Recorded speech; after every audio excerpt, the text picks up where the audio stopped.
cher chevalier de micro et de la plume. Après un si long moment de silence et de méditation, à la suite d'une série de turbulences émaillées d'actes de sabotage, d'humiliation, d'ingratitude et même de calomnie subies en début de cette année, j'ai décidé ce jour de vous convier en vue d'annoncer à l'opinion tant nationale qu'internationale que j'ai initié une formation politique ensemble avec d'autres Congolaises et Congolais que nous avons transformé en parti politique. Il s'agit bien du parti Alliance pour le changement, assez en cycle. Un parti de gauche qui prône la social-démocratie et qui a comme devise liberté, égalité et justice. Le parti AC fera sans nul doute l'opposition au régime Félix Tshisekedi. Et pourquoi nous le ferons? C'est exactement pour deux raisons. Premièrement, d'une part, nous avons constaté l'absence d'une vision claire et d'un leadership convaincant dans le chef du président Félix Tshisekedi, et d'autre part, l'incompétence notoire. Deuxièmement, le parti AC se veut une proposition d'une nouvelle offre politique que nous considérons comme alternative crédible à l'échec du régime Tshisekedi. Mesdames et messieurs, s'agissant de l'absence d'une vision claire et d'un leadership convaincant dans les chefs du président Félix Tshisekedi, il est important de rappeler qu'en tant qu'acteurs, nous avons cru, comme beaucoup d'entre vous, que le parti de la gauche congolaise, fondé au prix de tant d'efforts et d'abnégation, sous la conduite du redoutable Etienne Tshisekedi Wamulumba, d'heureuse mémoire, et dont nous sommes incontestablement l'héritier idéologique, tiendrait ce rôle d'opérer le changement profond en vue de bâtir un État pour sortir le peuple congolais de l'extrême pauvreté. Nous avons essayé en vain de rappeler à l'ordre jour et nuit celui avec qui nous avons pensé incarner la dite vision qui consiste en une gestion qui consiste à l'amélioration des conditions sociales de nos populations à travers une gestion orthodoxe de la chose publique, d'où la célèbre phrase « le peuple d'abord ». Hélas, à l'absence d'une vision claire dans le chef du président Félix Tshisekedi, pour faire décoller le Congo, nous assistons malheureusement à des tâtonnements et des essais-erreurs dans tous les domaines de la vie nationale. Aucun projet concret n'a été finalisé alors que les caisses de l'État saignent jour et nuit, en contradiction des principes sacro-saints et inviolables qui caractérisaient notre orientation politique en matière de gestion de la chose publique, dont le socle est la bonne gouvernance et la redevabilité. Les promesses irréalisables sont considérées désormais comme mode de gestion. Le mensonge, la manipulation comme vision de gouvernance, les détournements des deniers publics et la corruption comme mode d'exécution de projets. Tous les échecs constatés sont la faute des autres. Une véritable fuite en avant et un mensonge d'État.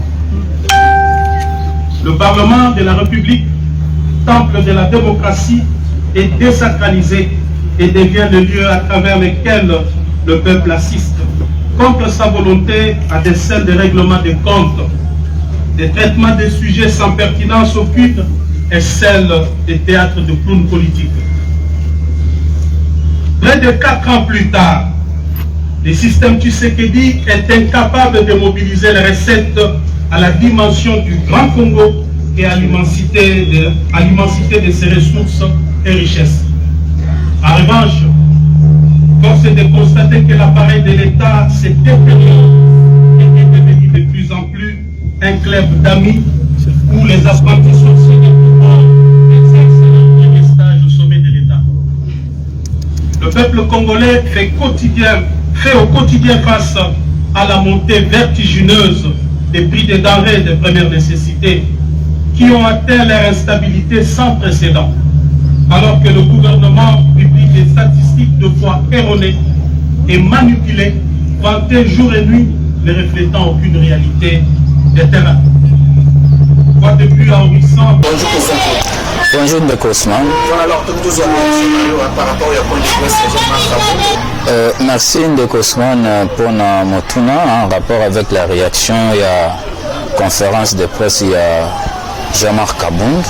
Je crois que bit il y a point de presse il y a Kabound et Zali pour alimenter juste la polémique autour il y a Kombo Naye pour Amata parce qu'il y a Messana Amata Kanaba polémique. Alors biso toningi ko engager ba polémique na été tout simplement parce que Azali mutu oyo abimi na kati ya IDPS oyo Azali lelo ezali pona IDPS parce que toza na ba photo oyo tango azalaki na Mbujimai ende konanga Ousmane tango azana na Mbujimai na kati ya Zamba santé oyo azalaki na yango ezala ko refléter mode de vie oyo azalaki na yango na oyo azana yango lelo. C'est pour dire toningi ko alimenter ba polémique autour ya Jean-Marc Kabound te. Mais au moins il faut répondre rien na ba dérapage oyo abimisi na monoko na ye. Il a qualifié le régime de Félix Tshisekedi un régime faible. C'est Jean-Marc Kabound qui avait tenté de rendre faible le régime de Félix Tshisekedi en comparant avec le FCC Cash, allié Mbongo pour reconnaître la majorité FCC Cash pour qu'il y ait un bon.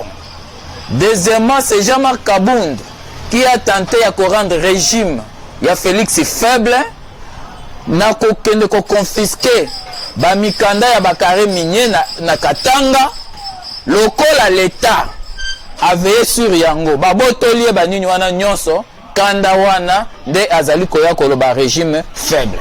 Régime ya Félix Tshisekedi ezali faible te, pourtant oya za koloba likambo ya eza incapable ya kosisa guerre. Ayebisanga nani oyo azalaka wana sisaka guerre. Ozu Laurent Désiré Kabila. Ozu Joseph Kabila. Nani asisa guerre. Pe nani azalaki kolite pour que guerre esi la lolenge o Félix Tshisekedi aza kolite na ngolelo. Lobby Rwanda ezalaki kolobake armée congolaise est incapable de koboma même un seul rat. Mais Lelo Kagame est en train de pleurer partout. Ce qui veut dire la roue a changé.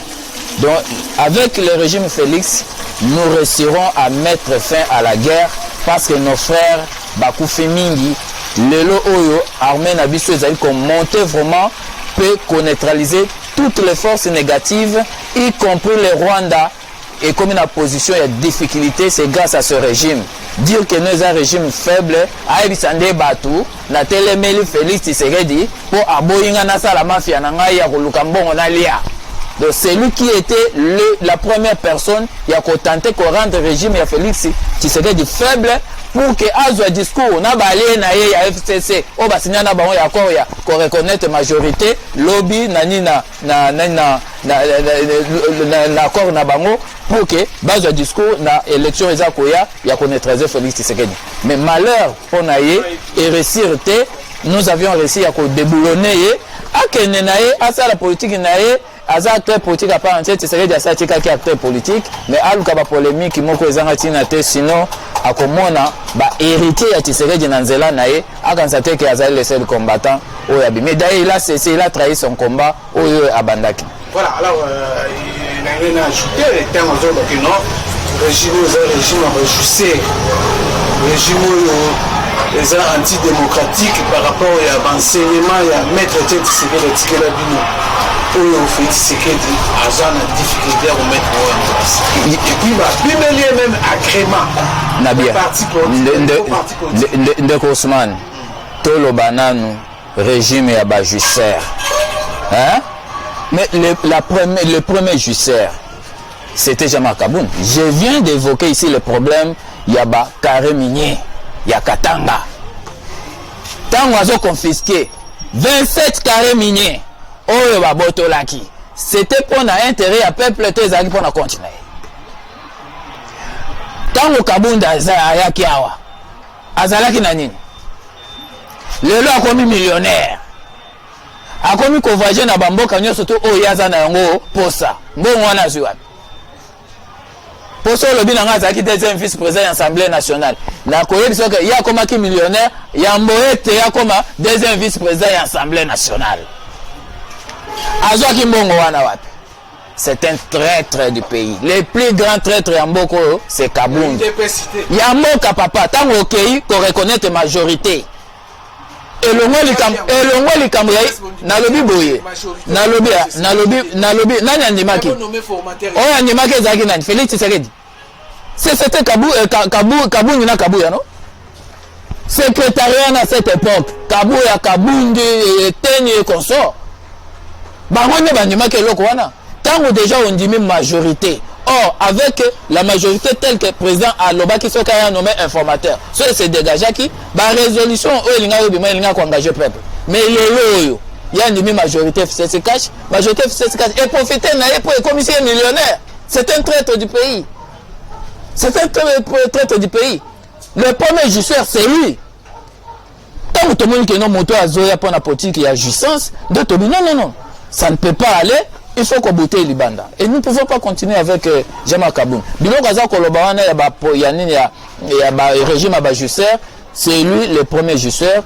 Tu détectes que tu es les bandes. Tu as interpellé que polémique, tu as la polémique. Alors tu as concentré dans la gestion du pays. Tu as concentré dans l'organisation et la partie na biso pour que tu aies un congrès. Donc, Bilo Gaza me la biso wana, tu as konaté. Azolo balikambo ya bapimele agrément. Pour la partie politique, il y a ce qu'on appelle agrément parce qu'il y a des alliés exceptionnels. Si Barakout a trahi ça qui est de presse, mais il ça agrément. Batebele a trahi de presse, il ça agrément. Il y a aussi la partie politique. Mais justement, même Nathan il a fait liste, c'est que les gens bateau trahira, il de presse, trahira peuple congolais, il ça agrément.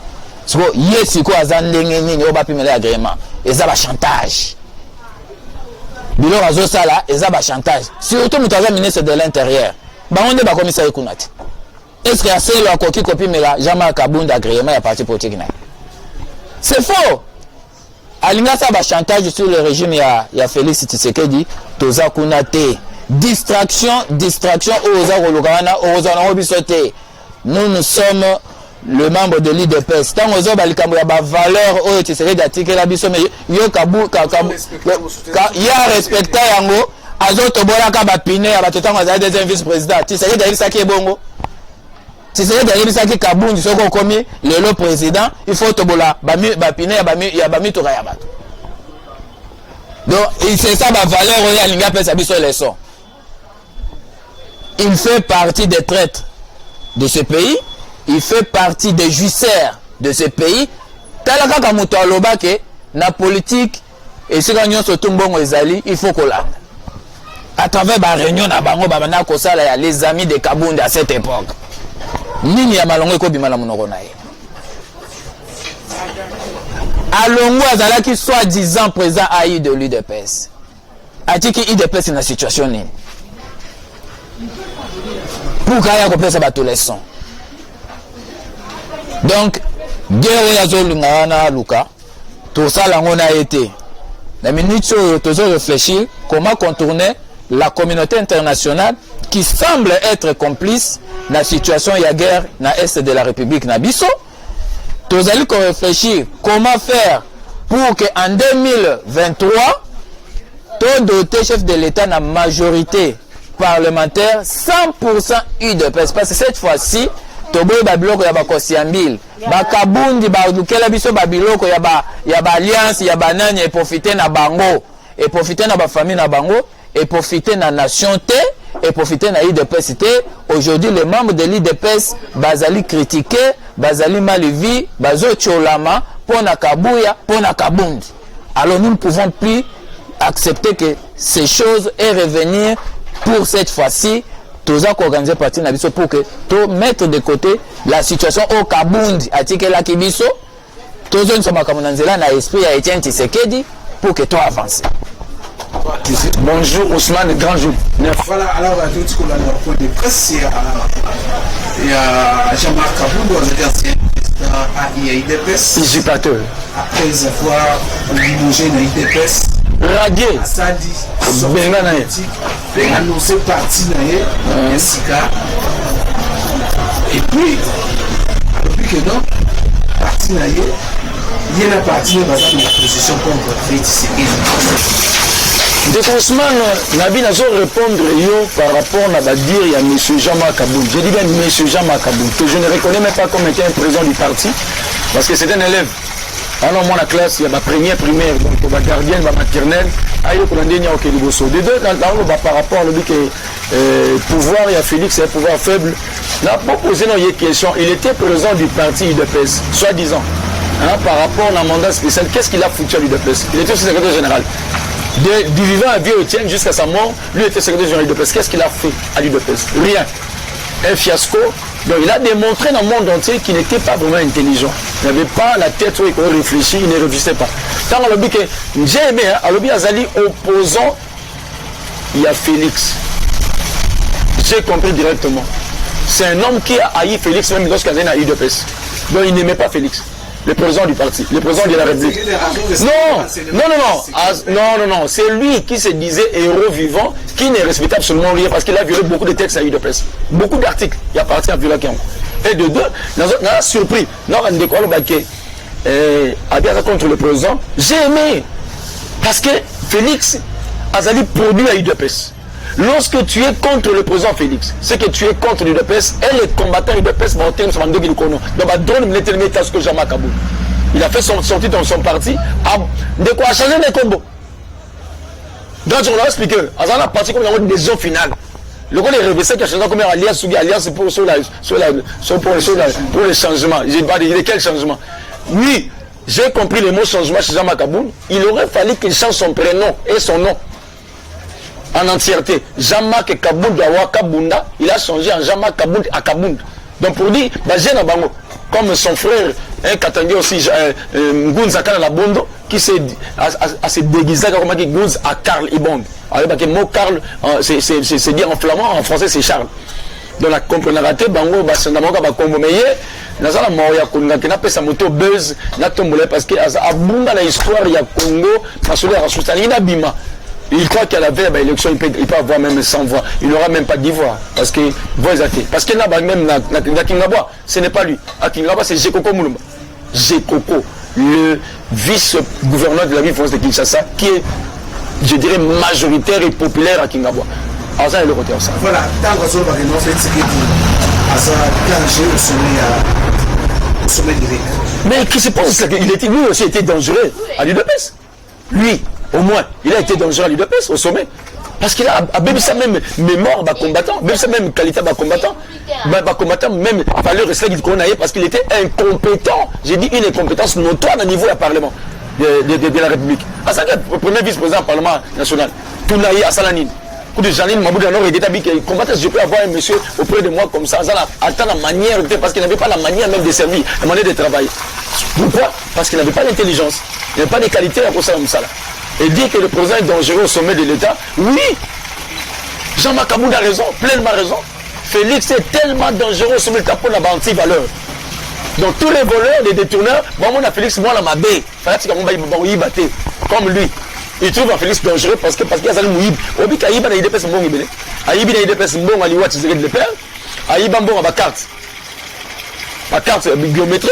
Aïba même bon au Utana, la Libanda, il y a ma contribution à Mango. L'élo de Ousmane. Aïbi même bon, il y a contribution de l'EPS dans le niveau de la social-démocratie internationale. 3 ans, il est passé à ce Alia bon à député, Alia bon à ministre.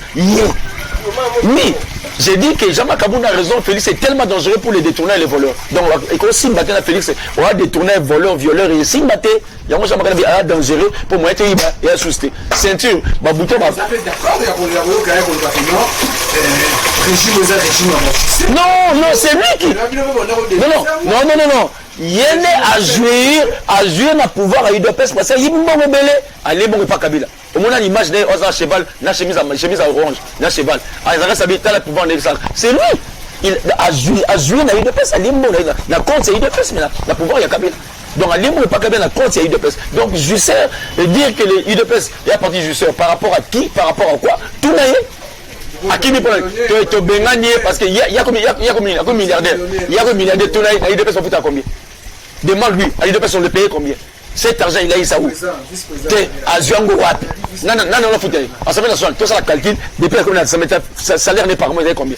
La prime. C'est lui qui a joué. Ah, c'est parce qu'il a joué dans l'UDPS. Mais c'est un grand voleur, un détourneur. On te portera plainte dans Mikolozoya. À partir de l'obiko, déjà dans ma média, on va drone Mikolo, missile, qui va te calciner, puis là, au Bunga, le voilà, on a ici là. Merci beaucoup, grand jour. Ousmane.